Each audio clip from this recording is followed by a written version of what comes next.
perkenalkan nama saya Agniga Jelita Sau. Di sini saya bersama teman-teman kelompok saya akan memaparkan hasil diskusi kami yang berjudul Deixis. Adapun nama-nama anggota kelompok yaitu Iputu Ariandika, Putri Nadila Pangawu, Dinda Sari, Nafa Melista Malaha, Dwi Puspitasari, Aldo Kristof, Hardianti, Sisilia Kesya Tarore, Mutiara Anissa Mantik, Jumaria, Gita Fahira, dan Agniga Jelita Sau, yaitu saya sendiri. Pengertian Deixis. Deixis adalah kata atau frasa yang rujukannya tidak tetap. Ada 3 jenis deixis, yaitu deixis ruang, deixis persona, dan deixis waktu. Ketiga jenis deixis ini bergantung pada interpretasi para peserta komunikasi yang berada di dalam konteks sama. Selanjutnya, fungsi dari deixis. Deixis berguna sebagai penjelas makna tuturan, sehingga makna yang terkandung dalam tuturan dapat diterima dengan baik oleh pembaca. Hal ini merupakan tujuan dalam berbahasa yang perlu ditingkatkan pada setiap penggunaan bahasa. Dalam pragmatik, deixis dibagi menjadi 5 jenis, yaitu sebagai berikut. Yang pertama, deixis orang. Deixis orang merupakan deixis yang merujuk pada tokoh atau pemeran cerita dalam peristiwa berbahasa. Orang 1, 2, dan 3. Di dalam menentukan deixis, orang dapat diketahui dengan disusun secara sosial dan dengan demikian tergantung pada deixis sosialnya.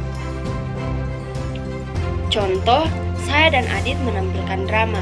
Kita hanya main-main saja. Hei, kau keledai tolol, angkat barang-barang itu.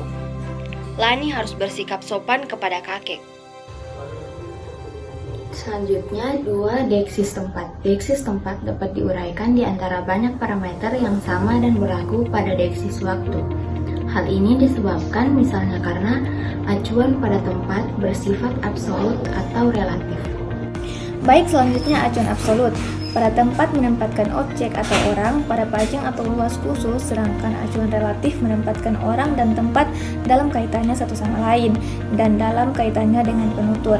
Deixis ini merupakan pemberian bentuk kepada tempat dipandang dari lokasi pameran dalam peristiwa berbahasa atau merujuk pada lokasi, ruang, dan tempat. 3 deixis waktu paling sering dikodekan dalam bahasa Inggris dalam berbagai kata keterangan seperti now dan then, dan dalam istilah-istilah pengenalan seperti yesterday, today, dan tomorrow.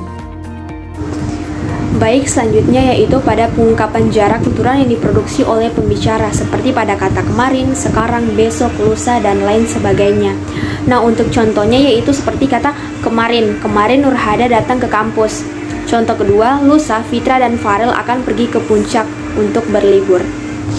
Akan tetapi, karena mengkode unit-unit pada waktu yang berbeda, maka istilah-istilah ini dapat melakukannya dengan suatu cara yang lebih mengacu pada bagian-bagian yang lebih besar atau lebih kecil dalam unit-unit tersebut. Kemudian ada dieksi wacana. Dalam dieksi wacana, ungkapan linguistik digunakan untuk mengacu pada suatu bagian tertentu dari wacana yang lebih luas, baik teks tertulis maupun teks lisan, tempat terjadinya ungkapan-ungkapan. Selanjutnya, bagian-bagian tertentu dalam wacana yang telah diberikan dan atau yang sedang dikembangkan, yang merujuk pada wacana.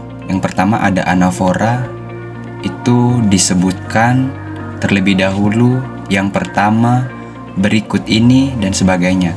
Dan katafora itu terdiri dari disebutkan, kemudian atau setelahnya. Nah, contohnya seperti ngeong ngeong ngeong, begitu bunyi kucing atau anafora. Bunyi kucing adalah ngeong ngeong ngeong. Itu adalah katafora. Yang kelima ada deixis sosial. Deixis sosial mengungkapkan perbedaan-perbedaan kemasyarakatan yang terdapat antara partisipan yang terlibat dalam peristiwa berbahasa. Nah, deixis ini menyebabkan adanya kesopanan berbahasa. Contoh, perempuan itu adalah seorang tunawicara.